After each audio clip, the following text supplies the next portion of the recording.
अत्यंत ऐतिहासिक योजनेअंतर्गत देशातील लाखो करोडो शेतकऱ्यांना, लोकांना, नागरिकांना प्रॉपर्टी कार्ड अत्यंत महत्वाचा डॉक्युमेंट दिला जाते. महाराष्ट्रातही लाखो लाभार्थी 15,000 गावामध्ये आज स्वामित्व योजनेचे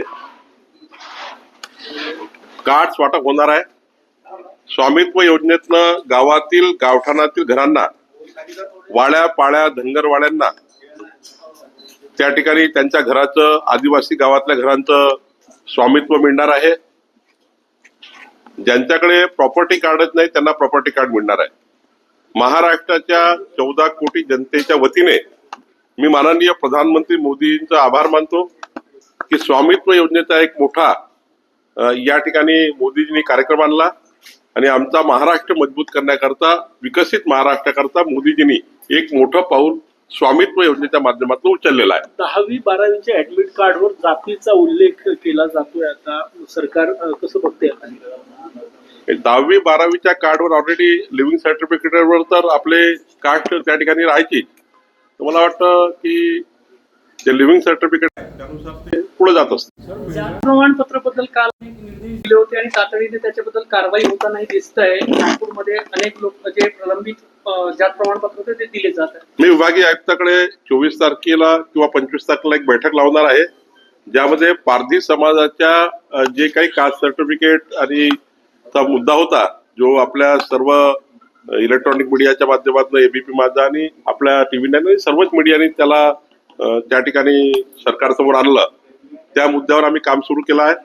आणि 24-25 तारखेला महाराष्ट्रातल्या सर्वच पारधी समाजांना जातीचा दाखला मिळाला पाहिजे याकरता सरकार काम करणार आहे. सर, मेळघाटमध्ये एका महिलेची धारण करण्यात आली, तिच्या चेहऱ्याला काही काळा लावण्यात आलं की अंधश्रद्धेतून हा सगळा प्रकार घडलेला आहे. सरकार म्हणून या सगळ्या घटनांना नाही, मी स्वतः माननीय मुख्यमंत्री मोदयांशी आता 3 वाजता भेटणार आहे, तेव्हा मी चर्चा करील आणि यावर मला वाटतं की सरकारने कारवाई केलीच आहे. याच्यामध्ये पुन्हा अजून सखोल जाऊन पुन्हा अशा घटना होणे याकरता सरकार यावर काम करेल. शक्ती लक्ष्मण हाके यांनी आरोप केलेला आहे की महाराष्ट्रात देशमुख हत्या प्रकरणावरून मोर्चे काढण्याचा नियोजन आहे.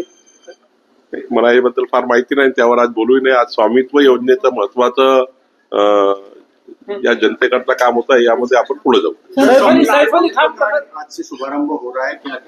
मैं माननीय प्रधानमंत्री मोदी जी का बहुत बहुत आभार व्यक्त करता हूँ, धन्यवाद देता हूँ. 14 करोड़ जनता की ओर से उनका हृदय से आभारी हूँ कि आज महाराष्ट्र के 15,000 गांवों में पहले फेज में स्वामित्व का कार्ड मिलेगा. गांव के जो छोटी छोटी गांव होते हैं, जिसमें आदिवासी बस्तियां हैं, धनगर समाज की बस्तियां हैं, हमारे पारधी समाज की बस्तियां हैं और गांव है, यहाँ पर स्वामित्व का कभी उनको कार्ड नहीं मिला था. इस वजह से उनके पास घर होने के बाद भी उनको योजना के लिए, उनको लोन लेने के लिए, जो आर्थिक स्थिति मजबूत करने के लिए जो सरकार की योजना है, ये योजना के लिए उनको प्रॉपर्टी कार्ड नहीं था. लेकिन आज एक बहुत बड़ी पहल माननीय मोदी जी ने की है और आज हम स्वामित्व का जो कार्ड देंगे महाराष्ट्र में, ये पहला फेज होगा. आगे चलकर दूसरा फेज है और आगे चलकर सारे शहरों में भी होगा. तो निश्चित रूप से एक बहुत बड़ा पहल मोदी जी ने की है.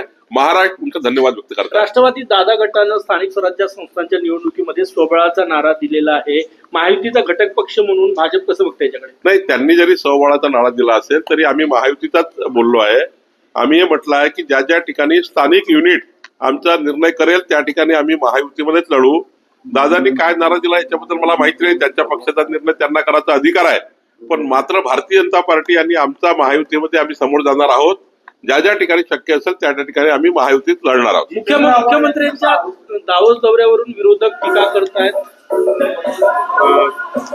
नाही, विरोधकाचा टीका करण्याचंच काम आहे. त्यांना टीकाच आवडतं, कारण 2.5 वर्षात त्यांनी कधीच महाराष्ट्राला मजबूत केलं नाही. पण मला माहिती आहे की देवेंद्रजी जर दावोसला जात आहे तर महाराष्ट्र हा देशातला सर्वात जास्त गुंतवणूक आणणारा राज्य असेल असं मला वाटतं.